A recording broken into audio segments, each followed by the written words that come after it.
Hello everybody and welcome to episode 11 for the Bosporan Kingdom campaign Let's Play for Imperator Rome, the 1.2 Cicero Beta.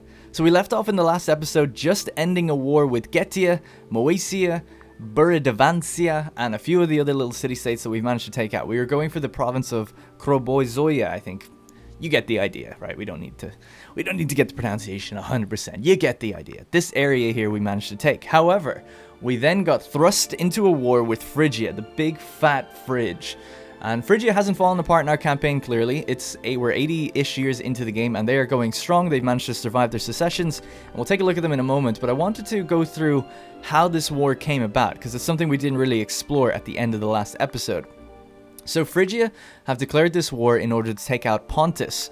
Pontus are allied with Paphlagonia and Cappadocia, as well as in a defensive alliance with countries like Sinope, Trapezos, which are up here somewhere, and Bithynia. Now, Macedon were guaranteeing Pontus, and I'm allied with Macedon. So Macedon came to the aid of their guarantee, and then they also called me into the war with them. So there's a lot at war now with Phrygia, and this place is an absolute mess. And we're going to have to figure out what we can do to help this. So it's not really our war, it's our war by proxy. So basically our ally is just fighting for the independence of someone they're guaranteeing. So it's really this kind of proxy war. I don't necessarily want to get too involved with it because obviously right now, if you watched the last episode, we are not doing well for manpower. We just got done with our own war. We are just not really in a position to start taking on someone as big as Phrygia. Although the argument is, if we just let this country here fester and get bigger, it'll only cause more problems later down the line. Potentially. I mean, they could maybe fall apart at some point, but it looks like they're not going to do that. It looks like they're going strong and not really...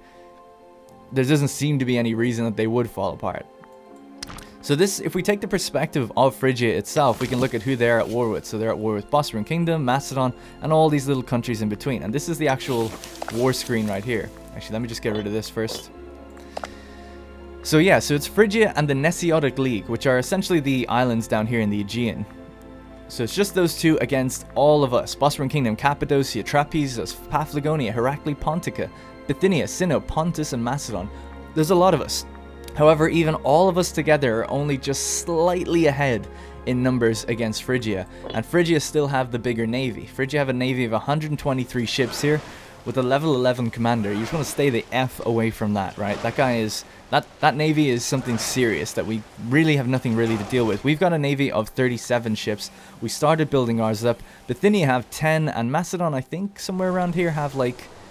I don't know where they are. There they are, 49. So, all said and done, all of us combined, we have a bit of a navy to cope with them, but they've got a great commander, and we all need to be working together and in the same place. So, they rule the sea. They really do, which is a shame because, our goal is really to get the Pontus Exunus under our command and really rule the waves. So I was looking around in between the episodes thinking, what could be done about this, I was thinking maybe Egypt could come to the aid of us. Egypt actually have a truce with Phrygia because they managed to beat them in a war not too long ago. So their truce is up in about a year's time. So maybe in a year, Egypt could do something, and that would be really helpful. Rome were trading with us, if you remember from the last episode. I was wondering maybe do they have a navy or something that could possibly compete. They do have 91 ships. They have a really great manpower, and they're not really building that much of a big army or anything like that. So you never know. Rome might step in at some point if we tried to call them in or something like that. We can't actually call them specifically into the war, but I'm thinking a little bit longer term in future. If we formed an alliance with them, we got attacked again by Phrygia, what could be done there? So, these are the formative moments. This is grand strategy, after all. You have to make your allies well in advance of actual wars and things like that to really be able to deal with and cope with a war like this. So we're allied with Colchis and Macedon. We're coming to the aid of Macedon. I don't think we can call Colchis in because it's just too much of a proxy, I guess, at that point. It does seem like there's already 2 steps of removal to bring us into this war, but it doesn't seem like we can really bring in anyone else. And then, for those who also don't know, Sarmatia is our tribal vassal, so is Heniokia, and I think that's pretty much it. We don't have any other vassals or allies or anything like that. It's Macedon, Colchis, Sarmatia, and Heniokia. Clapea would be a nice one to grab and get as another tribal vassal, and at some point we're going to have to start attacking our own vassals, because they're not becoming civilized enough to the point where they are becoming a monarchy or a republic, so we can't integrate them. You can't integrate tribes.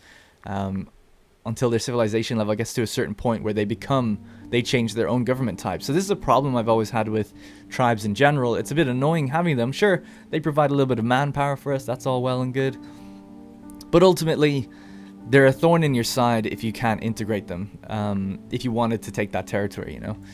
The ones up here, like Sarmatia, though, we don't really want to integrate them. They're perfect, really. They just provide manpower. They're on the fringes of our empire, and they might help with dealing with barbarians and things like that. So they are kind of the perfect guys to get, as Clapea would be along those lines as well. Anyway, getting a little bit bogged down. This is going to be a bit of a long intro before we get started, because there's a lot of stuff to kind of catch up on and talk about. So we'll deal with one of the first things, which is a lot of you guys noticed that Leostratus and Olympia, our two mega characters, aren't having kids, and a few people didn't know why. And there's one guy in the comments, sorry I can't actually remember the name right now, was kind of answering this for people and saying like he thinks that it's based on the fact that our court is quite full. So this is a kind of a CK2, not really a mechanic, but due to having so many characters in our nation, so to speak, characters that are actually like that we can access and deal with, that we have direct control over or have some sort of control over, because they're in our nation, we have too many characters, and now we're not going to be producing any more until some of them start to die off. I didn't really know about this, and I didn't know there was a hard limit, but apparently it's 150, apparently. So I don't know if this is verified or not, but allegedly 150 characters is the max you can have before you stop kind of producing offspring, or there's a lower chance at least. Just to kind of reduce the amount of character bloat that you might end up having. And of course, with all our different wars, I've tended to take one family from each. We've got a few here that have just happened to have quite a lot in them. So that could be a reason why they're not producing offspring. Another theory was that, well, he's out as a general all the time, and that there's a lower chance if you're away from having children. So we don't really have a next in line right now. And she's 39 years old, so the chances of producing offspring are getting pretty low. So what I might do, just in case, just to test one of the theories out, is take him off the army for a while and maybe see if there's an increased chance that she'll get pregnant and have one more kid. There doesn't seem to be any other reason for it, right? They don't have any traits or anything like that that would make us think that they're not going to have kids. Now, she does have a younger sister who's 36, not that much younger to be honest, who we were kind of waiting on. Just in case we didn't have kids to marry, or in case Olympia died, we could maybe marry her and have kids with her. Pretty sick, I know, but you know, it was just a reserve in case something happened, I guess, to continue Leostratus' line. Because we do know that from the origins of the campaign, Leostratus was meant to be in power. It's not just someone we wanted to put in power, he was son of the king, you know, so he kind of deserved it. So I'm almost thinking of, now this is where we're getting even more sick, I'm almost thinking of arranging her marriage. Maybe she'll have kids with someone else, and if she has a daughter, and by the time she's maybe 18 or something, Leostratus' wife might be dead at that point, Olympia, and maybe then we could maybe continue the line. I'm assuming he can have kids as long as he wants, or has the chance to. We've seen that with his dad, right? His dad had a kid when he was like 70, so that's always the potential route to go down, okay? So we'll see what happens anyway. We don't need to be worrying about the succession line, but that's what I'm going to do. I'm going to take him off his army in a moment and see maybe does he have kids. Hopefully he does, so we can continue the line. What were the other things? So the other thing is that the game is actually updated since last playing. I actually took a couple days extra break in between, so apologies for that, but I just had a lot of extra work to do and things like that. Some of that stuff is actually to do with Patreon. You can now support this series on Patreon. You could always support Republic of Play, this YouTube channel, on Patreon.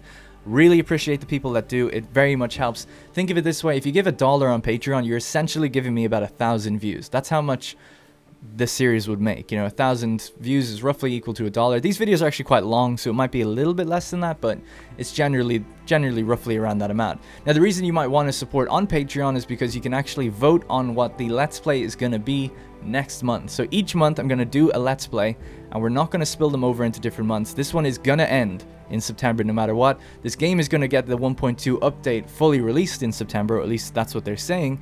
So there's a vote at the moment on whether or not we do a new Imperator Rome Let's Play, or we do something like Anno, Total War, Stellaris, or something like that. If you want to go support the series, Patreon is a great way to do so, and then you can also have a say in what we do next. I'd be totally up for doing another Imperator Rome one if that's the way the vote goes. Alright, anyway, so like I said, this game has updated in between as well. One of the major things that changed in the update is, you may remember that I was running a mod, my own personal mod, where I just changed 1 or 2 values in the game, and that was the ideal fraction of slaves. So that was to increase the fact that one of the updates in the beta changed it so that slaves wouldn't really grow in cities at all. So I changed that personally because I just felt like that wasn't intentional, just to increase it a slight amount. They've actually gone and reverted back to the way pretty much how it was, and actually increased it a bit more now. I think slaves by default will have a 30% ratio in towns optimal. Now I haven't let time play yet, so these numbers are all going to just say 0 and be a bit out of whack right now. But after we hit the first month tick or the next month tick or whatever, then these numbers will kind of adjust and fix themselves up. It's going to be roughly, I think, about 30% for slaves in a city. So it's even more than what I had actually put in originally. I also noticed that we've reached 80 pops in our city of Tafros, the capital of the country, which means that we can now build or found a metropolis. But they've changed the values and all this, so I won't bore you to death by going through all the minor little changes. We'll just play the game as is and we'll find it as we go along. But essentially they've got this new little screen for buildings here. They've put the, whether it's a territory, a city, or a metropolis down here, it looks pretty nice, I think. And they've redeveloped or kind of worked at the pop screen. Everything's still basically working the same, except for that slave ratio, like I was saying. So hopefully you guys can see this. This is a really small screen. That's my only minor complaint about it. But I do think this one is actually probably one of the best UI screens they've ever made. So kudos to them for changing and listening and working on that. So that's pretty much it. I don't know if there's really too much other changes that we need to talk about. There was a change for food as well, but everything should basically be fine. All right, so let's get into it. So right now we have a bunch of the different things that we need to address up here. We're in this war with Phrygia. We have to kind of see how that's going to go and how much are we really going to get involved with it. I think it'd be worth looking at the numbers very quickly. So Phrygia have got, well, let's just take a look here. Phrygia have got 150,000 manpower and 223 cohorts, right? 223 units out in the field right now. And we can see a lot of them just dotted around the place. This isn't even to do with their navy. Their navy has 123 ships, and it's all in one navy. And they themselves have 376 territories. They're very stable. They're at 75% stability, which is really high, actually, especially for the AI. And they're at war with all these countries now.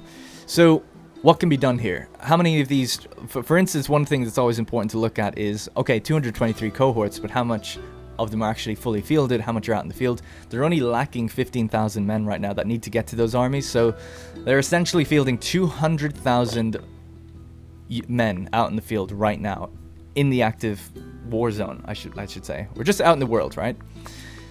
If we look at our own side, we are way more fragmented. Macedon are just coming out of their war, so they've only got 8,000 manpower. That's basically nothing. And then they've got 68 cohorts, so they're lacking 30,000 manpower to those armies, so they've got about 30,000 out in the field.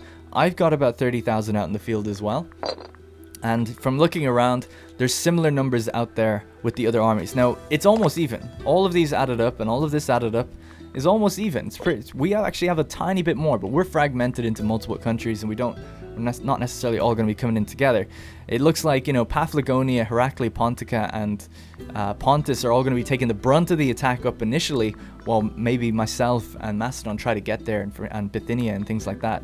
Now, I might do what we did with Armenia and bring Kasake's cavalry down and just start running around to the capitals, grabbing some pops and doing some raiding and slave raiding and things like that. And at least just maybe hurting them slightly economically, because I just don't think that we can really cope with a pitched battle.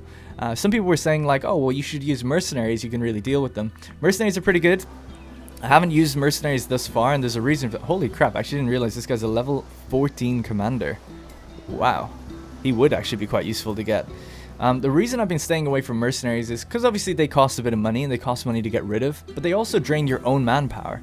So if I can do stuff with my own, if I had loads of manpower, then I'd be definitely getting them based on the money I have. But the problem is I don't have much manpower. So while yes, it is like an instant, oh, we just get 16,000 troops and we can then move them around and attack things, it's also a strain on your manpower after they fight their initial battles and they're trying to replenish to those armies as well. So I just haven't really been too involved with it. I typically use my mercenaries when I get attacked and I'm low on manpower. Then it's really the time to use them, almost as a reserve. I just haven't felt like I've needed to do it too much. And I don't think I have, because we've done all right. We've actually managed to do okay. If you think about it, like, economically in the long run, we've been way more proficient because we haven't used mercenaries and we've still captured and taken everything. We haven't done everything perfect. Obviously, this war took a very long time to kind of get. We've got a huge excess of forts, which is something that people keep bringing up as well. So, you know, there's all these like minor gains that we've been making by not using mercenaries and doing other things as well. So I think getting rid of some of these forts would be a good idea. It's not a bad idea doubling up on forts. Obviously, you can actually level up a fort in a specific place, which is good as well. But I like the idea of having forts adjacent to each other. It slows down people getting in, or the enemy getting into you. You know, having a wall of forts isn't redundant. They still have to, if they come in and take this one, they still can't go to here without having to go to the other fort. Or, well, they can't go further anyway. So it still slows them down. It slows them down twice as much if you have more forts. So it's not a complete waste of money. I can see why people think it might be when you're thinking like, well, if you just have a border line and you don't want them to get past, you only need one fort every like 2 spaces if you really wanted to do that. But having them all next to each other is going to be, it's not a waste. They still have to take them to get through. Or at least some of them. So I'll get rid of some forts, but not that many. Also, we're still making good money, so I haven't really felt the need to do that. But there is a bit of redundancy for sure. So I'm going to get rid of this one here. Okay, so that one's gone. I'm going to get rid of... probably get rid of this one and this one. Even though they're on pretty good territory, but I'm going to get rid of them anyway.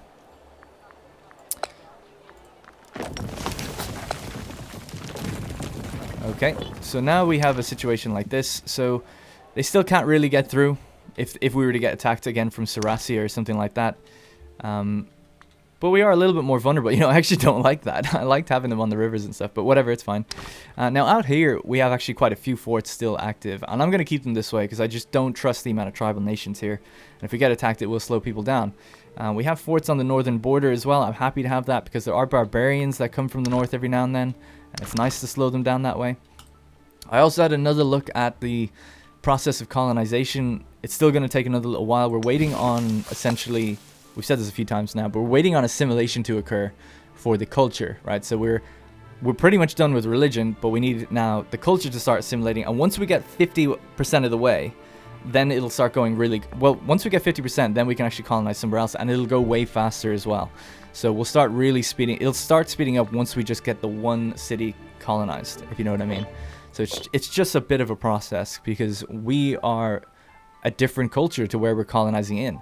Now, if you start tribal, I think I mentioned this before, if you start tribal and you start with the culture that you're trying to colonize into, it goes really quick. So you can expand quite quickly if you're something like Clapea or Getia or whatever the countries might be, Sarmatia.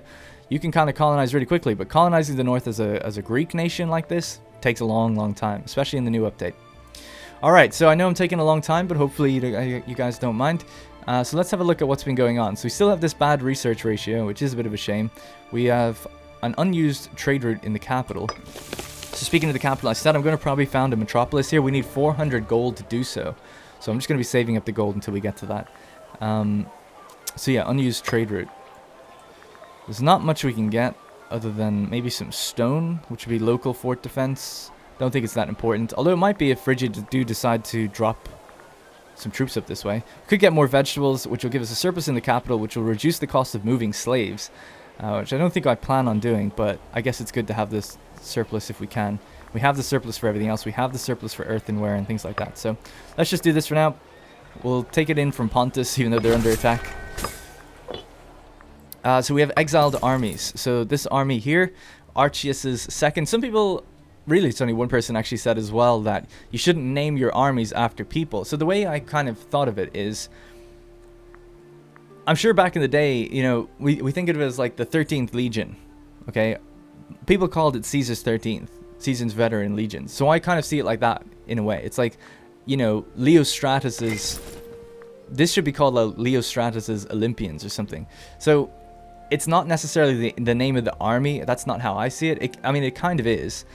But I kind of see it how they would refer to it in government, right? We're the ruler, so we kind of see it as, well, this is Archias's second. The name of the army is the second, okay? But this is Archias's second.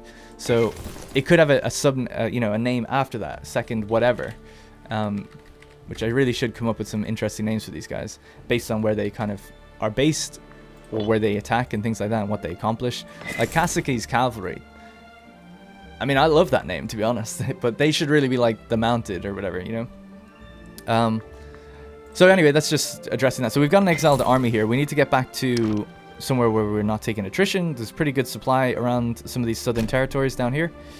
The other thing is as well, by the way, if we're attacking Phrygia, we're not going to be nearly as effective as we were when we were fighting up north, because they've got heavy infantry, right? So we can see in this army, for instance, 6 heavy infantry, 12 light cavalry, and then some light infantry. A lot more heavy infantry. We'll be coming up against a lot more heavy infantry, which is going to be tougher and tougher to deal with. So far, we've been dealing with very low supplied areas, so we're often dealing with units that don't have much unit weight, therefore they don't take much supply. Heavy infantry and heavy cavalry and things like that, they take up more for where they stand. Attrition. Or weight. It's called weight in the game. So I've been using very light troops, which has allowed us to kind of break up into smaller armies and move around very nimbly and very quickly, and we've been doing quite well doing that. But as we go further and further south into denser and denser populated areas, especially in Asia Minor, we're going to be coming up against just troops that we're going to have no business fighting. We'll have to rethink our strategy and rethink our military traditions and things like that, or not our traditions, so to speak, but the benefits and bonuses and buffs that we get on our different units from the goods that we have. So it's a whole different ball game fighting someone down here, you know? It's a whole different ball game. So we're just not really ready for it. But I'm going to keep an eye on the war, and I think, like I said, I'll send Kasake's cavalry down, because he is a pretty lightweight kind of army to maneuver around. It's not too bad. Where is Leostratus going? So we're going to take Leostratus off the job for a while. Now, once we do that, we can't put another commander back on this for a year. So we'll take him off the job. We have Orolosus. He's actually 11-star general. Pretty good. So let's pop him on for now. And we'll move him somewhere up north. And I'm sure he's fine here.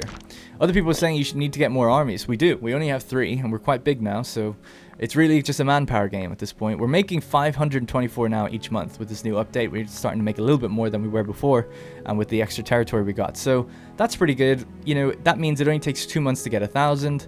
So this should start climbing pretty quickly. We're only 7,000 short, and then our armies will our manpower will just start growing again. So it's not going to take as long as it did in the previous couple episodes, which is good. Alright, so that's the exiled army sorted. I'm going to keep the economy on, paying the armies. Might not pay the fleet while it's docked, actually. And then the forts can go back down to just being regular forts rather than being extra paid garrisons. So the reason for this is we're going to start drilling the armies just so that they're ready for battle, ready to be drilled, and also so that we can get our military experience higher and keep going down and getting the next kind of military traditions here. So we need 100 to get the next one. We've got 72, so let's keep growing that as best we can. So we've got some disloyalty. So we still have this guy who's disloyal. I mean, some people saying like you should just banish these people, take the tyranny hit because you're not really suffering any tyranny right now. Yeah, I guess so. Actually, it actually increases the assimilation speed of culture, which I didn't really think about. So it's not even really a bad thing. We can definitely take the loyalty hit across the board elsewhere, and the primary culture happiness. So yeah, maybe we will do some more tyrannical things later down the line. This guy actually has a lot of power. Excuse me. He's got a lot of power, and but he's getting a bit older now. So I feel like it's fine. I don't think he's going to be a threat. And who is this? Ifrikates Spartakid, son of the original ruler, Spartacus Spartakid. Huh. I don't know how I've managed to forget about this guy, but he actually looks a lot like one of his brothers.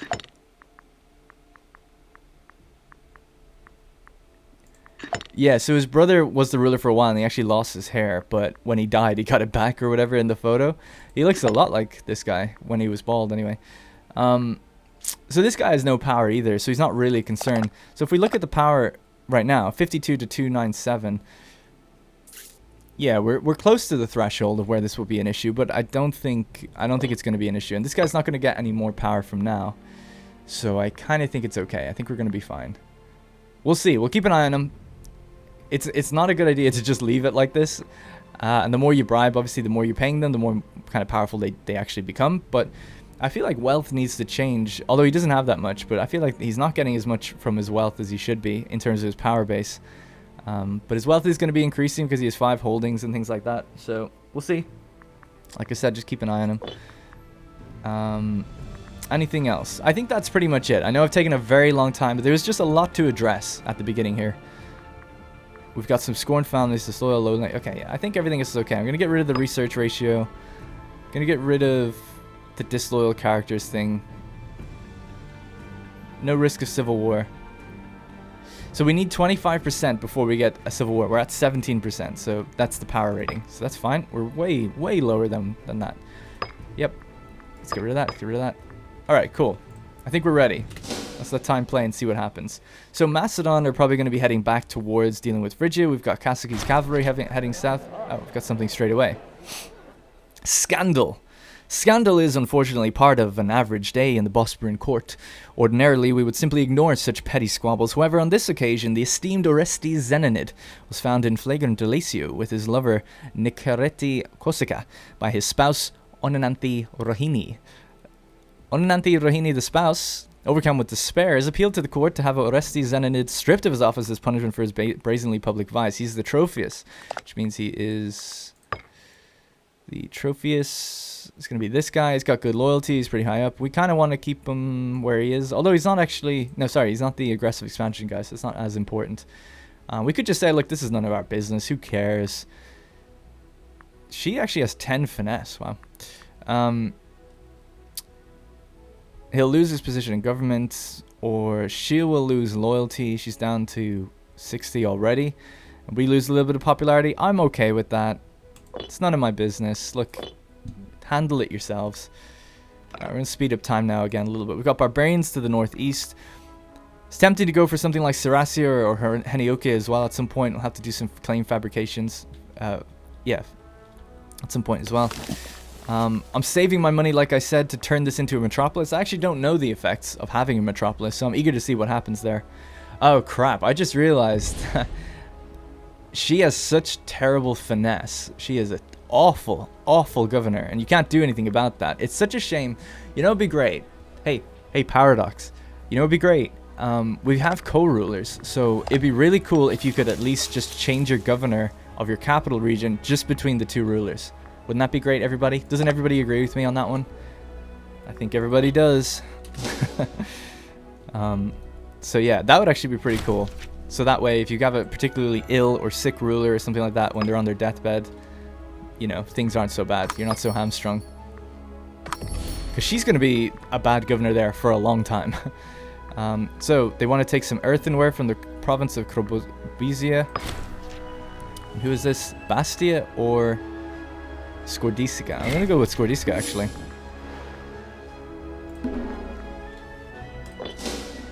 Alright, cool.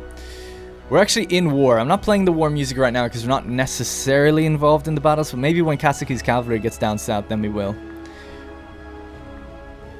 Keeping an eye on this. So it looks like, you know, Phrygia are winning some of the battles. I did see them lose a battle out here not too long ago, and you can actually check that, which is kind of nice. On the right side, it looks like they've only had losses so far, and we've only had wins, but we're at -2 overall in this war. They're about to have a win, I think, right here. Yeah, now there's another battle taking place. It's kind of cool just being able to see how it's going. Sorry, we've got a bunch of trade requests right now. So they're just looking to trade livestock from Krobozoia. So we want to go with them, or them. Paphlagonia. Give it to Paphlagonia. I just want to keep people happy that are near me. Oh, it looks like we have an extra amount. Okay, Caucasensia. This music's just a tiny bit loud for me, guys, so I'm just going to turn it down briefly. There we go. Damn, did we have 3 lots of it? So this is the new province we got, by the way. I had a quick look at it. Most of it has buildings in it already. I don't think it even has any cities. Yeah, it actually doesn't have a city, which is pretty crazy. So this whole province doesn't have a city yet. And it's mostly Dacian and Zalmoxian culture and religion. Alright, we lost our Philosophus, so let's get another scorned family in there. Orola Dromacatius. So yeah, some people were saying like, oh, you should get rid of some of the families. I don't really know how to do that. A whole family, like I don't know a way to do that. Also, I don't really mind having big families, but people are just saying because your family isn't growing, your primary family isn't growing, maybe you should get rid of some of these guys. I don't really know how to do that. Like, you could execute and remove as many as you want, and then just have it all be women. They'd all die out then, I guess. Or they wouldn't all necessarily die out if they... But these are... Wow, actually, these are really old women. Very young men. So, yeah, maybe we could, you know, imprison all the babies. Stop them from reproducing, and eventually they die out. But that's a long process. I don't know if there's another way to get rid of a family necessarily, but if you know, let me know in the comments. I mean, I don't really want to go that route right now. I'm okay with all the families we have and all the characters we have. I'm okay with it. It would be nice though if these two had kids at some point, but it just doesn't seem like it's gonna happen. She's 39. He's not in charge of the army anymore. He's investing in opportunities. He's been investing in his wife sexually, and that would help us out a lot. I think we'll siphon funds actually from the treasury. We want her wealth to grow. She doesn't have very much. How's her health? The epilepsy is still hurting a little bit, but she has that health bonus right now from the Asclepian Wiseman we got before. So hopefully it's alright. Another thing we should be doing as well is investing in disloyalty and things like that. So let's have a look. So this is the Bithynian governor, that's fine. The Thracian, or the Macedonian governors. And here's all the Phrygian governors. So yeah, they're very much in charge of their government right now. They have set really high stability, and then they also have very low amounts of disloyalty. They don't really have any disloyalty. Egypt are, Jesus, almost 100% loyal everywhere. So there's not much we can do in the way of enticement right now anyway. Let's take a look at the battles. Looks like Phrygia are starting to win some of them. Although, we're starting to win some of them as well. Yeah, why doesn't it say there's any wins down here? I'm looking at the flags here to see is there wins on the left side as well, but no. It says that they're just losing. Every battle it says loss, loss, loss. Oh, is that a loss for us maybe? Or is it a loss for them? I don't know. 18,000 versus 20,000, and then it's like minus 108 for the war score. And we're winning now. I guess they're losing then. Seems like they're losing. Although we saw them win a battle for sure. Unless over there that was just like the last second the reinforcements came in. That might have been the case. If that's the case, that means we're actually winning. Which we are. Technically, we're up 5 on the war score, so that's good. It says they've lost 99,000. And we've lost 127. So we've lost more in terms of men. But we've taken more in terms of pops. So I don't know. It's a tough one to really see. Yeah. Yeah, so we've killed 15 of theirs. We've taken 41. Yeah, so we've done more damage to them. But they've done more damage to our armies. And the goal is to defend Pontus, but Pontus is being overrun, so they might get their war goal pretty soon, actually. Hopefully, if they do, they'll just kind of end their war. Another battle taking place here. Kasake, where is he? He's here on the edge, so we should be starting to gain manpower pretty soon. So let's send him south. And let's start doing the drilling. So we can get some more experience. Like I said, I just plan on running south and just hitting some towns, you know. Getting some extra pops. We'll do force march. The question is, can we even get over here? We could go this way, actually. Let's do that. Flood in, hit all the capital cities, all the capital regions, and just bounce. I'm happy to do that. Some pretty big cities down there. I think that's the right thing to do. Keeping our fleet docked right now because we just don't want this mega fleet destroying us. Look at them, they just instant wipe fleets that they're coming up against. We're up to 345 gold now. We're making 15.79, and that is still with paying our armies and drilling them and everything. Oh man, it's just going up as well. So things are looking spicy. Things are looking good. All right, we're here now. So yeah, let's just hit all of these major population centers, steal some pops, bring them back, and grow. By the way, something I didn't talk about was how many pops we have versus how many pops they have. They have 5,000 pops and 376 territories, right? So 5,000 pops. We have, I think, about 1,000. Yeah, 1,200. So they're basically 5 times bigger than us. Although territory-wise, they're only 2 times bigger than us. So they're denser. They're definitely denser. So we should be able to, you know, chip away at some of these pops and steal them. The doctor died. Oh no, it wasn't the doctor. The royal steward responsible for administering the collection of taxes and government spending for the monarch. Alright, so let's put down someone who is scorned as well. We'll just put the best man down for the job. Actually, no, we'll put down someone who's scorned, and maybe put this guy down as a governor at some point in future. It does improve your tax rate, actually. It is a pretty important one, but it's fine. For the sake of 2%, it's okay. So yeah, they're very low on 31 cohorts there. So tempted to run Kasake's cavalry up there while they're low on morale. See what happens. No, let's just get the job done. Hit the population centers and move. Macedon should be able to deal with these guys. So I'm in population map mode now, so I'm just looking for areas that have a lot. There's 18 slaves here.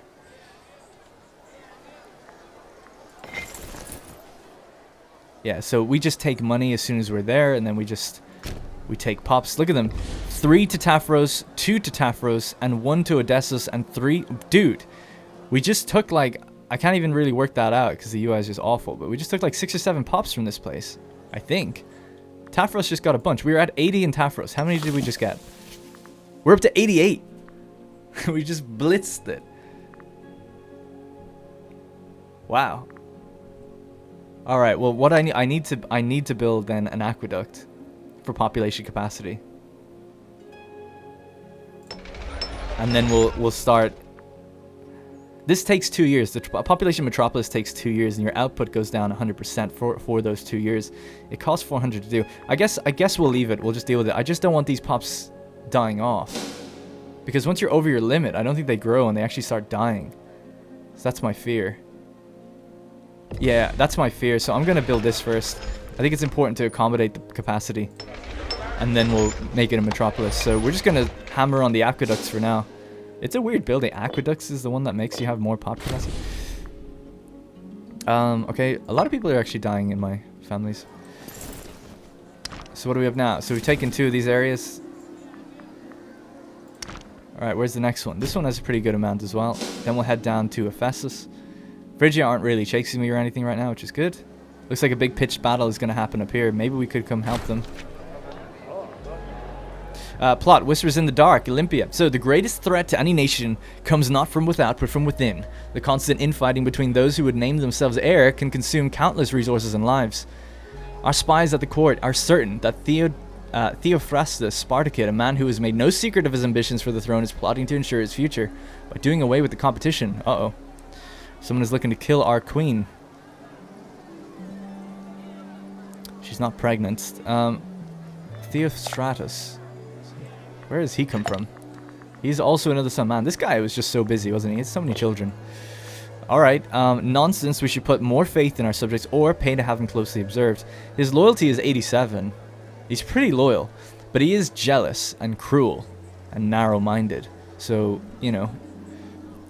Oh man, that's a lot of money to pay to have him observed. 141? We gotta protect our queen though. Let's do it. Dude. 2 to Tafros, 1 to Odessus, 1 to Sakadava, 2 to whatever, and oh my god, man, 3 were killed. Dude, we just... This is crazy how many we just killed. Have they... Maybe this is because of the patch, or maybe it's just because these are densely populated areas. There's 60,000 troops here. They surely can deal with this guy on their own. I'll just keep giving chase to these areas. Let's move down. So... Let's just go straight here, right? I want to count how many there is before. So there's 17 and 28. So 28 pops live in Ephesus. Let's see what we can do to them. Okay, battle has begun. Oh my god, they're all piling in. It's not our war. Well, it kind of is our war. It's not my fight, though, I was going to say. How much did I say was here before we do this? 38. 38 pops. And now there's 25. That is crazy. That is crazy. That seems like such a high amount. I feel like that's changed. I feel like all their slaves got taken away. Is that how it works? All the slaves go? No, they didn't go from the other places. Is this a fort? Oh, that's not even their town. Damn. And they've got no forts back here. This is... Oh my god. Now, you want to be careful, because obviously taking on so many foreign pops all the time is a bit dangerous. How has the disloyal power base gone so low? How's that happened? He's lost all his power again somehow. His holdings are only worth 6.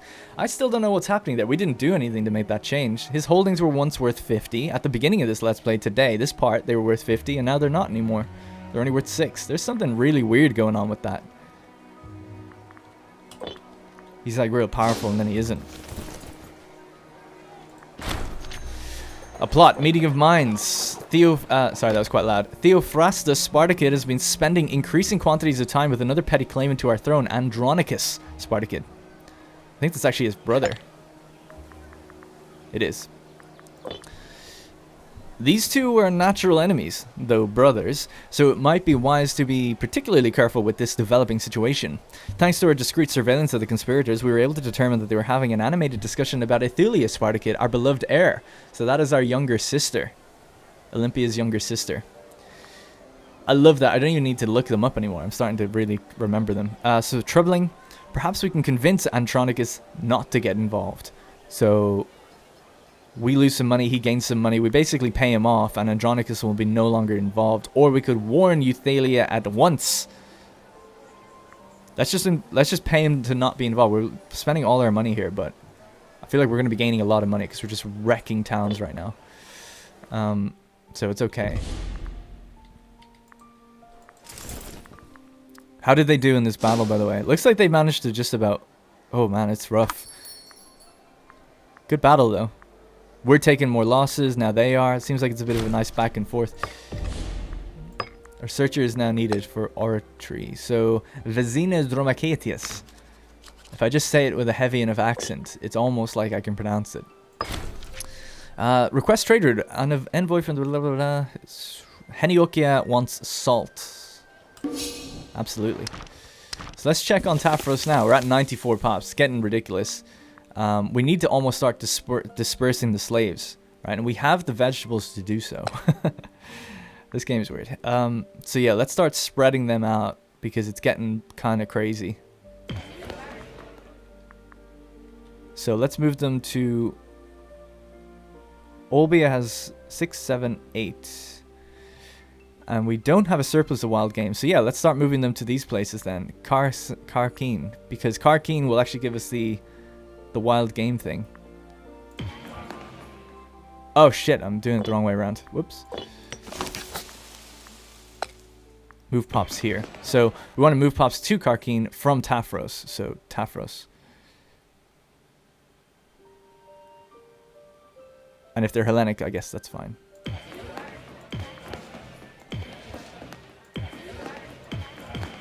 So that'll help with things for a while.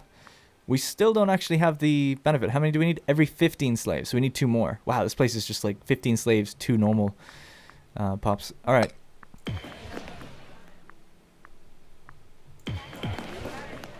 There we go. So that's going to give us the surplus. Oh, whoops. This isn't actually in the capital. My bad. So wild game. Where does that come from? It's produced in Higres. Just here. All the way up there. Okay. So view pops. Move pops here. And bring them from Tafros, please.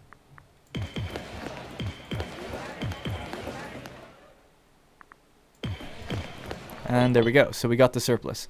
Alright, so what does that even give us? The surplus in the capital, Archer Discipline, 10%. Wow, pretty good actually. So I know this is really like microwave, sorry if it's not that interesting, but it has to be done. Has to be done. Might actually build a fort on this place at some point. It seems like we're actually trading one away, because it does produce 2. Oh no, never mind.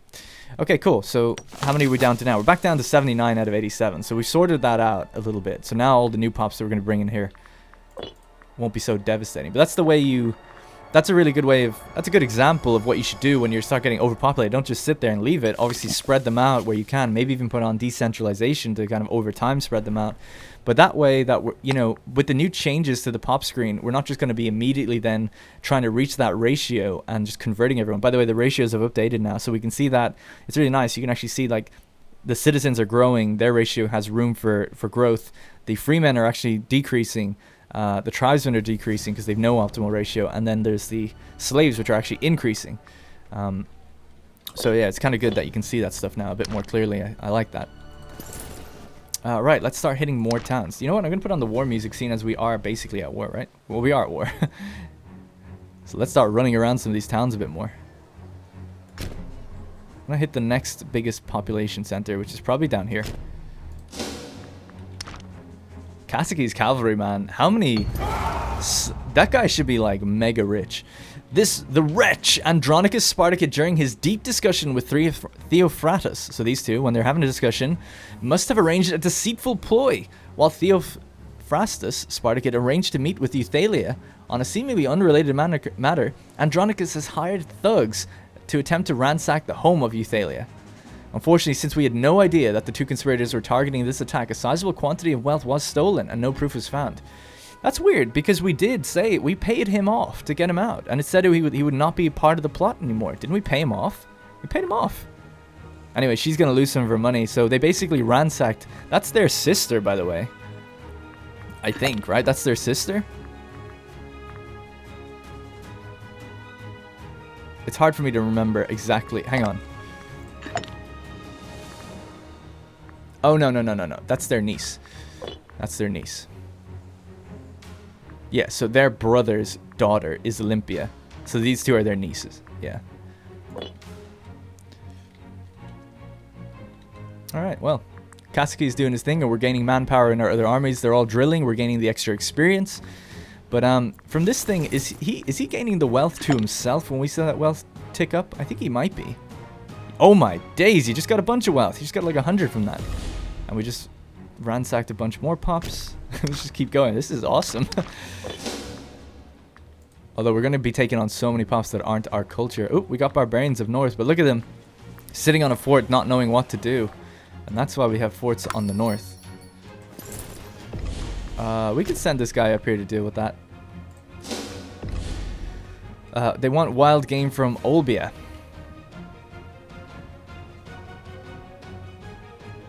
Yeah, that's fine. And we're up to 88 again. Dude, this is almost possibly even broken. Maybe not even broken. Not really. They're just not defending themselves well, actually. So it is fine. But my god, in multiplayer, this would be crazy. This would be so devastating to just lose. So Phrygia started with, we looked at them, they had like a couple pops short of 5,000. Now they are nearly 100 pops short. And if we look at the war score, 152 have been enslaved from them in total now. And their losses are going up huge. So are ours, actually. But this is a really interesting war. We're winning it. 11 on the war score. And we have our own personal 5 on the war score because we've just taken a few pockets of territory here. Just hitting all the cities. Just grabbing everything we can. I wonder how deep can we go? Because there's so many at the capital, obviously. There's 120 pops here. But obviously there is a fort, and we don't have anything that can attack a fort. We only have cavalry. That's the drawback of this kind of strat. We're quick and nimble, but we can't really hit the major areas. If they had forts everywhere, this wouldn't work, you know? But look at us. Everyone's doing it. Sinope are like, yeah, that looks good. Let's get in there. Grab some of these pops. Oh. I did not expect this. War with Clapea. The Clap. So Clapea are the little nation of... This actually might work out pretty well for us if we can win this. We'll have a look at the stats now in a second. But Clapea will be a perfect addition to our tribal vassal roster. And we have an army right outside. So let's see what they've got. So it's just a war with them, at least for right now. Let's check them out. They've only... Okay, a baby decided to do this? So a 4-year-old is the king of Clapea right now. So obviously the court has decided to do this war. They have a lot of money, so they might be throwing some mercenaries our way. But they've only got 15 cohorts and 11,000 manpower, so we should be fine in this. We should be totally fine. We have the 2 armies down south. We have a pretty good commander here. Has Leo Stratus not done the job yet? No. Oh! She's pregnant! Oh yeah! So that makes me think that it's less about the max characters theory that some people have, and it's more about the fact that yes, he was away constantly at war all the time. Abroad. He wasn't even in like our own territory, so that might be the reason. Now she's 41. She might even get another one out in a year or two after. Awesome. Okay, well, I'm excited. So when is it going to be? When's the date? 9th of August. So this has just happened. Because it's 3rd of December right now. So August is obviously 8 months away. But this has just happened recently, you sly dog. Sorry, I'm feeling particularly boisterous today. For those who don't know, it's my birthday, and I'm in a good mood. Alright, well, let's go. So we're going to send up Archius to take the fort. And we're going to send... What's this dude's name? Orolosus. We're going to send him deeper. Or at least, actually, maybe we'll just sit on this fort and see where their armies go and wait till the 2 armies are up here together. Because you might need a decisive victory to put them down. Oh, you know what I meant to check as well? I was just going to say, they were probably going to bring in someone. So they brought in Retensia. So who else are they allied with? They're only allied with Retensia, or whatever they're called. So that is the guys to the left. And these dudes are going to be 10,019. So a little bit more of a challenge now. Because obviously we're thin on manpower. And Kasake is down south. And we're going to keep him down here. I don't care. And keep him doing his thing. Hitting these towns. This is fun, man. This game is fun. If you immerse yourself, you can have a really good campaign in this game. I'm loving this Let's Play. Step horses. Oh, and we also got that discipline thing. So let's see what else we're producing now. So we're producing furs in Theo. Gonna be taking my time with this. I want to get it right. Where the hell is Theo? Oh, are we importing them? One produced in, oh sorry, Halimio Theo. So it's all the way down here. It's this place here. So we want to move some pops to that area. How many slaves does it need? It needs about 7 or 8 more. Okay. Move from Tafros. We want to take the ones that maybe aren't necessarily Hellenic.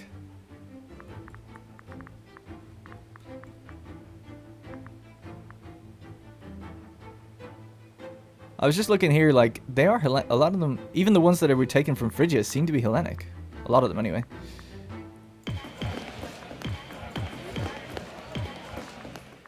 And they've been going to Odessus, is another city I've seen them moving to a lot. We'll have to check where that is. And yeah, I can't even remember where that is. A very familiar name, but I'm not too sure. So there we go. We're after getting the extra furs now. So that's going to give us the capital experience. So our experience decay is going to be less. So we're going to maintain our high experience for longer. And we've been drilling these armies. So, you know, they've got a little bit of extra experience now, which is good. And they're not going to lose it as fast. Sparta is requesting cloth. Okay. So Tafros is back down to 18 slaves. So that's not too bad. Look at the amount of citizens. It's great. So Odessus. Let's check just really quickly where that is. So down here, we took on a bunch of pops down here. Nothing too crazy. Nothing too crazy. There's actually a building now that increases the slave optimal ratio or whatever. The amount of slaves that you can basically maintain. Can't remember which one it is. It's the mill. There it is. Don't know if I want it or not. I kind of like the idea of having a few more slaves in this town. In Odessus. Although, you know what? We're lacking the free men. So really, that's what we want to be investing in. So the thing that gives us extra free men. So a forum. Free men, ideal, happiness, and fraction. Boom. And that way, we're going to be uplifting some of those slaves into free men. Which I think would be good. This guy's going to become a very powerful man soon, I would imagine, with all this wealth.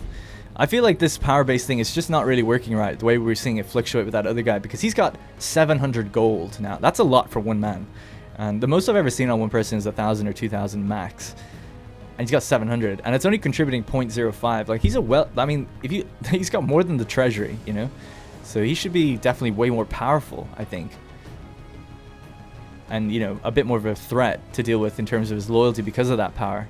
Although Kasake, you know, he's never gonna do anything wrong. He's always gonna be loyal. He's a loyal dog. So what do we got here? Let's check the population is what I'm looking for. We want to hit the next biggest population center. These ones are all pretty good, actually. Like, pretty good. Not as crazy as the coastlines that were back there. What about Hyissa? Yeah, let's run up there. Gotta watch out. We have to keep looking down here every now and then, because there is Phrygian armies all over the place down here now. They all retreated down south when they lost their battles. And Phrygia has just been losing constantly. And they don't hold Pontus yet. And we're at 16 war score, so we might actually win this, which is kind of crazy. But Phrygia just been, yeah, ravaged. Too many, you know, it's like ants jumping on a spider or something, just tearing it apart, limb from limb. It's just too many for it to deal with. So it looks like they've got 15k. What is that symbol? Oh, it's a little apple with a bite taken out of it. It must be the food supply thing. So we've got phalanx on right now. I feel like we'll just win if we go straight in to fight them. Let's move here, because there's a forest here. Although they probably might have came towards the fort, which would have been good. Yeah, so we're here first. There's a river here. I hate the way they're constantly moving like this. Just engage me, dude. I'll have to just go engage them. Well, we don't have to, but I chose to. Probably actually wasn't the smartest engagement. So this is Clapea again. So our tactic was incorrect. Their tactic was good. We have a little bit more discipline overall than them. And our army makeup is decent against what they have, but they've actually got a decent amount of heavy cav and normal cav, which is going to beat our cavalry if it's 1v1ing them. Which it isn't. It seems to be placed in the center for some reason. Pretty even fight, though. Let's bring archers to just run up there. I think the battle will be over by the time... Yeah, so let's just go straight for the fort then, I suppose. Looks like we managed to win. Took a decent amount of losses, though. We're going to have to take a while to recoup that. And they're building heavy infantry or heavy cav again. So let's just keep an eye on the Kasake's cavalry. Just don't want him to get run over by some of these dudes. Just took a bunch more pops back to Tafros. Another area here with a bunch of cities on it. Alright, so we won that battle. We're going to push to here. And just keep pushing deeper and preventing them from recruiting more. Because they're trying to pump out the cav. Pirates. Well, there's not much we can do about that. Because there's too big of a Phrygian fleet roaming around. We just can't really watch that for now. So this will stop the first recruitment here. This other guy is trying to get away, and he's cavalry, so he probably will get away. The other fort is up here, so that's where we're going to go. And then we're just going to sit on the forts and hope for the best, basically. Hope we take both forts out. And then if we can make these guys tribal vassals, oh my days. That'd be delicious. I wish, I was just going to say, I wish Henioke would deal with this barbarian. It looks like they're actually going to do that, which is awesome. Looks like Phrygia are actually going to win a battle here. Oh, maybe not. The reinforcements, man, that's what's doing it. They just can't win. They haven't won anything. Oh, no, they have. They've won one. That is crazy. They're even losing the... Oh, hang on. No. I might have been reading this wrong then the whole time, because this says loss, but it's 125 versus 9. So they obviously won that fight. So they are winning. These are just the ones we've won. But then why is it split like that? I don't really get it. And these are all wins. I thought it was just going to show the wins on the left and the losses on the right. And then the... Like, I thought it would show it based on wins for our side and then wins for their side. But I guess it's not doing that. So the question is then, if this says loss... 18 versus 20,000. And then it says minus 108. I don't really get that. Surely... 16 versus 12 win. Oh yeah, maybe. I don't know. I guess these are the losses and these are the wins. Okay, fair enough. I still don't really get why then why is this, for instance, a win? Like, they okay, fair enough, our side won, but then why isn't it over here? Is it because they engaged us? And we're defending? Maybe that's the case? Sorry, I feel like I'm an idiot when I have to, like, when I vocalize these things and I'm getting them so wrong. But either way, whatever. We can see overall what's going on here. I know what's happening in the war. I was assuming they were losing everything just because there's so many words like loss constantly, and we were getting all win, win, win, win, win. But we can see the numbers. I mean, we have lost more than they have by about 22,000 men, 21,000 men. But we've stolen 250 pops and killed 100 of theirs, which is way better. So it's like militarily we're kind of losing, but economically we're winning overall, I would say. And as well in the war score, so that's good. I might now start running up north. There's some towns up here we haven't hit, and on the coastlines as well. Yeah, these are going to be good while the guys are down south recapturing. I think Phrygia are just going to bounce out soon. Alright, we killed that heavy cavalry and managed to capture the general that was leading that army. And now we're just engaged on the forts. We're already at 7% on one of the forts. Foreign claims on the province of Macedonia. Amisos has now claimed one of our provinces. Ew.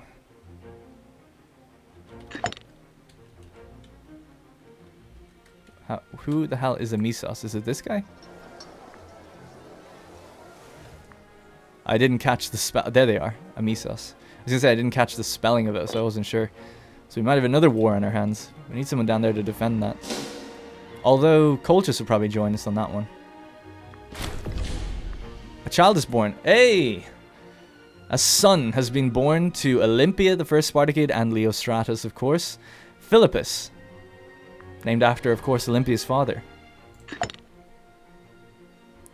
Very interested to see how he turns out. Alright, Leo, get to work. We need another one. Please. And Olympia. I'm not trying to sound sexist here. She's doing her job. They're not dying in childbirth. Which is definitely up to her. Hopefully the kid makes it as well. Hey, the war is over. The war with Phrygia is over. So Kasake's cavalry, I'm going to send him up here. Let him wait there for a while. Oh, actually, we're in this war up north. Yeah, I guess we have to send him up here. Oh shit, I'm actually getting invaded from the other place, Ratensia. The siege of Piroboridava has been won. That was quick. So we won this siege. Let's keep pushing now further into Ratensia's territory. I'm not going to go for a pitched battle with them. I don't care. I'm just going to go... Hey, Colchis are over here. Yeah, they must have got a fleet over here. Alright. I wonder, does Archias have like some really good siege ability or something? Because that felt quick. Assault ability is 10%. Alright. Waiting to get that 400 now. Wow, we're making 24 per month. Man, Phrygia are pissed. Oh shit, Paphlagonia took back a bunch of territory. So there was spots of Phrygian territory all around here, but Paphlagonia actually gained out of that war. Good on them. Bithynia gained here and Macedon gained there. Wow, nice. So yeah, we beat Phrygia. And I kind of helped. Because I was going to be a little bitch and not help them at all, but even though I didn't jump in any direct fights, we did help economically and we gained a lot out of it. Untiring devotion. Olympia the First Spartacid is cultivating quite the reputation as a woman of decency and honor. Such virtues give our citizens good reason to feel safe, secure, and stable. 10 stability. Boom. We've actually got quite a bit of political influence. I wonder if we do anything with improving relations and things like that. People seem pretty happy with me. Paphlagonia is one I would love to attack myself, and only Sinop and Pontus would join that fight. And they'd be kind of weak to do so, but it won't be for a while. That'd be some really nice coastline there to get. And Sinop as well. And all these little minor states. We'll look at that in the next episode. I'm just going to go for a little bit longer, trying to see if we can deal with the rest of this war. So, Kasake's cavalry are here now. And they're really low on morale for some reason. They were force marching, so they don't gain morale. But if we just rebuild their morale and then we jump on this fort here, I think we should be able to take out that army.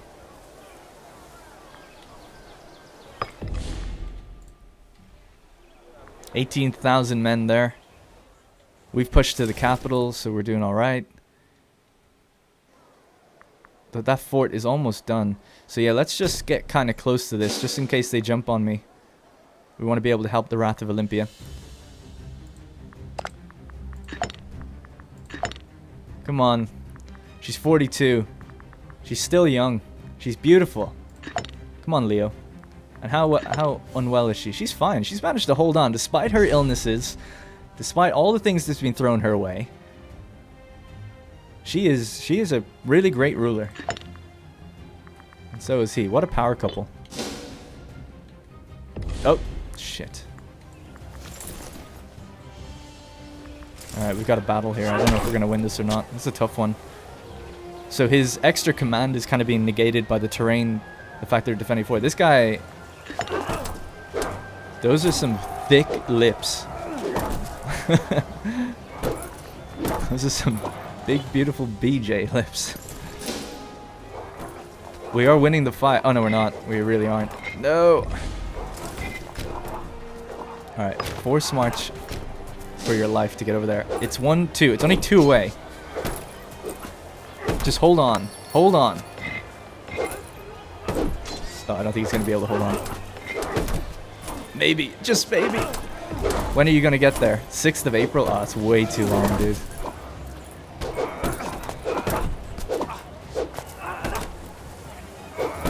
Oh, yeah. He's actually literally just lost this fight now. Yeah. Well, we're going to be jumping on them with the other army and see how it goes. We'll keep bottleneck on. I should have actually checked that. Oh, damn it. I should have checked their tactic. Oh, he's a level 12 general as well. Well, fair play. I mean, the guy put up a really good fight. Although we did lose a lot of manpower in that fight. A lot of men. Looks like we're just about winning this one. Even though despite the... wait, that was a bad roll. Holy shit. We rolled a 1, they rolled a 5. Okay, that's better. When we roll even, we tend to win. Because our troop makeup is pretty good. Alright, let's get the job done. Send Kasake's cavalry in here and stop this siege. The master or not. Lately, Zenari's Kasake is proven to be an unreliable aide at court, time and time again. Having the master of the guards himself disloyal to the throne could prove fatal for our ruler if we're not careful. If it would not be the first time a ruler is brought down by their closest aides. We could try and win the man over with some gold, or maybe it was time to replace him with someone more loyal. He's 42% loyalty. Some gold will appease him. 320 gold? You're having a laugh. He'll come around eventually. Speaking of 420 gold, 420, let's get... Oh, nice. We have up to 112 population capacity here now. What I want to do? Metropolis. So we're going to be suffering a bit of an output problem for a while, but in 2 years' time, this is going to turn into a metropolis. I don't know what that looks like, if it changes at all. I really wish it would change to looking more like a Hellenic kind of city. I like that it's all sporadic and spread out. These look really weird, the fact that they're so grid-like or square-like. They didn't always used to be like that until this update, so hopefully they change that back. Tough fight here. I don't know if we're going to win it, and I want to check back on... This guy's about to get engaged.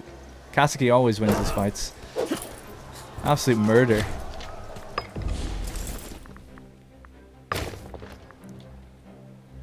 Now, we're winning actually really handily on the war score. So I might just see what would it take right now. You need to own the capital, I think, in order to tribal vassal someone. So we could tribal vassal Retentia. Oh, you can actually make them a tributary.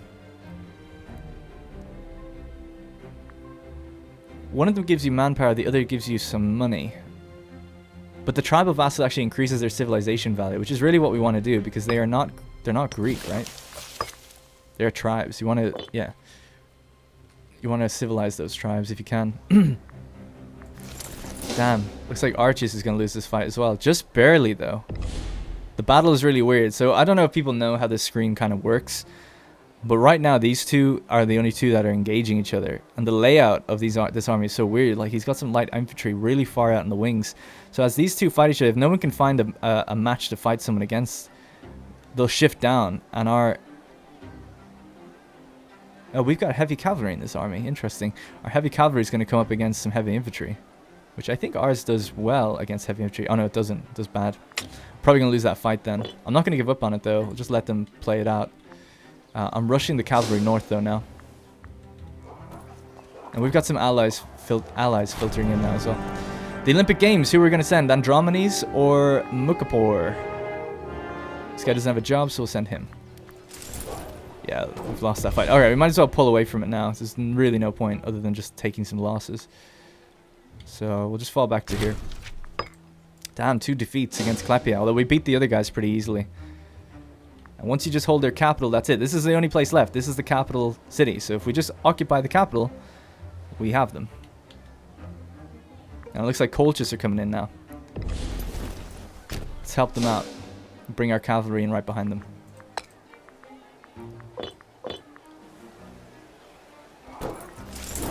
So we managed to fight a smaller battle with some smaller troops before that. Cav on Cav. Our Cav wins. Kasake, what a master of the horse. I actually never even realized his first name. Machatas, the Sarmatian. Kasake.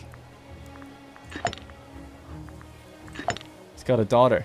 She's 33. Wow, she looks about 18. And she is also married and she's also had kids. Got a new military tradition. Siege ability. 10%. Alright, we're there now. How far back are we going? Well, we went pretty far back. It's going to be another manpower issue for a while. But we are going to be getting these two as tribal vassals, that's for sure. That's for damn sure. So, manpower should go up quicker and quicker every time we deal with these wars. Hopefully no one else goes to war with us. I'm worried about that little Amisos nation, because then we have to go all the way down there and deal with that. Alright. So this seems, yeah, it seems in the bag now. The Wrath of the Olympians. So, she doesn't have a second child yet. All our eggs are in one basket. Philippus Spartacid. We're relying on him to be really good. By the way, I don't think there's anything to do with like the traits and the skills that your ruler has. I don't think it actually has anything to do with what your kid will get. Which is, I guess, understandable in a way, but kind of annoying. Siege of Clapea is won. Alright. We're going to wait until all of this is auto-capped. I don't know if auto-capturing actually gives you any pops, but it'd be cool if it did. 2, 3, 4, 5, 6. Wow, 6 regions from 1 fort. Boom. Alright, that should be it now. So let's become a subject. Retensia becomes a tribal vassal. And Clapea becomes a client state. Ah, you can only do one or the other. You can't do both. So interesting. So these guys must not be a tribe then, if it's a client state. Yeah, they're a monarchy. What a head of hair. Alright, let's put on some non-war music for a second. Because the war is just about over. So we want to decide what would be better to have. A big-ass client state or a small tribal vassal. It's so annoying that you can't get both. Like, why not? Clapea becomes a client state. They'll pay 1.21 gold to Bosporan Kingdom each month. Or they'll become a tributary, paying less. Bosporan Kingdom protects them if they're attacked, and Clapea is limited for our diplomacy. This will give us 7.2 aggressive expansion. Clapea joins Bosporan Kingdom in wars, so they have to come to our aid. Clapea can be made an integral part of Bosporan Kingdom at some time in the future, so we can integrate them if we wanted to. And considering that they're an autocracy, or sorry, a monarchy, and they're Greek, they probably have a lot of pops that we could make use of in terms of free men and things like that. Hang on, I'm just gonna bit. So yeah, they're. What's their culture though? Is there? Am I missing that right now? What is he? His culture is, so he's part of Dacian and Zalmoxian.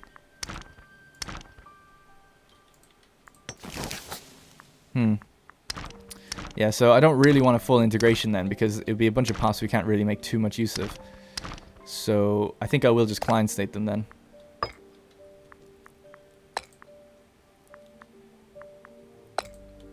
Alright. Clapea becomes a client state of the Bosporan Kingdom. And can we do anything else? Can we take territory then as well as that? Oh, yes, we can.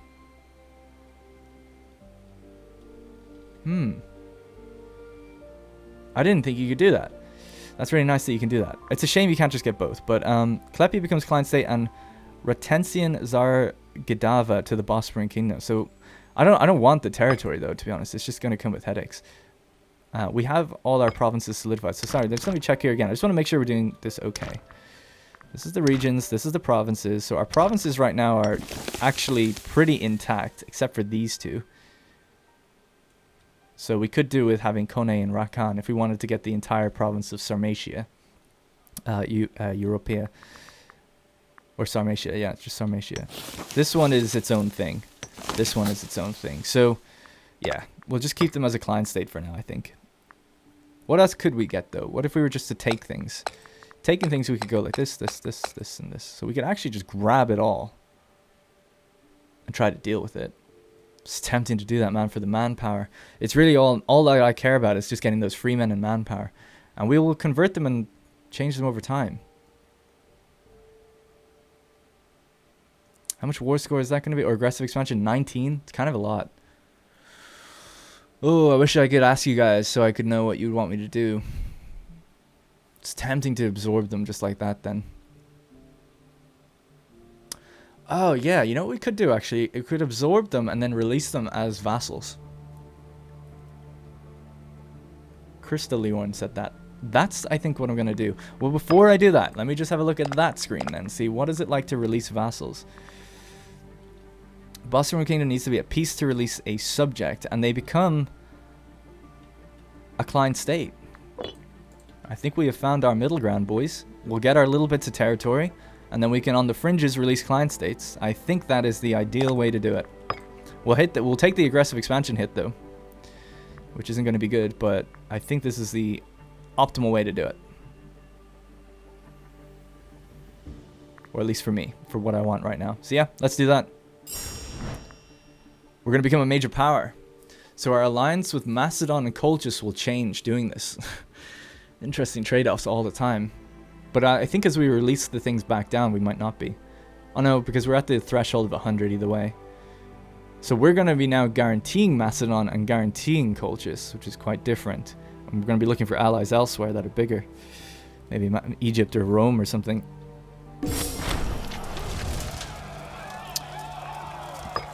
Right, we're just going to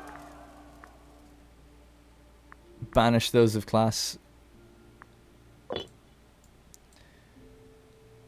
Okay, so now we've become a major power, which means our integration speed, our diplomatic relations, capital import routes, a bunch of things have changed. It's quite the long episode, but I think we'll leave it there. Okay, so we have just absorbed a huge amount, so now we are looking thick. But we went kind of away from the direction we were planning. Right, we're trying to get down here along the coastline, but we've taken all this. So in the next episode, we're going to be looking at how we are going to manage all that, sort it out, and then maybe release some vassals and figure out what else we need to do to put us in a better position then to helping out or attacking maybe even Macedon, Bithynia, Paphlagonia. Really, the next ones I think we're going to go for are Paphlagonia, Sinope, all of these little city-states along the coast here. That's where I'm aiming to go for next. Because there's actually some high-pop regions down there as well. Alright, thank you very much for watching. I really enjoyed this episode. That was really fun. Like I said, if people want to support on Patreon and want to vote on stuff for the next month, that is something you can do by going over there. Dropping $1 down is a huge amount of help. It's the equivalent of about 1,000 views. Maybe with a long form Let's Play, it's maybe the equivalent of like 700 views. But it's a lot more than one, I'll tell you that. So I appreciate people that do that. If you can't support that way or you just don't want to, that is totally fine as well. Leaving a like on the video, maybe even sharing the series with someone who you think might enjoy it is a great way to help as well. And leaving a comment and stuff like that. I've been reading the comments every single episode, as you can tell, trying to react to what you guys want. And yeah, that's going to be it. So I guess that's it. I'll see you in the next one.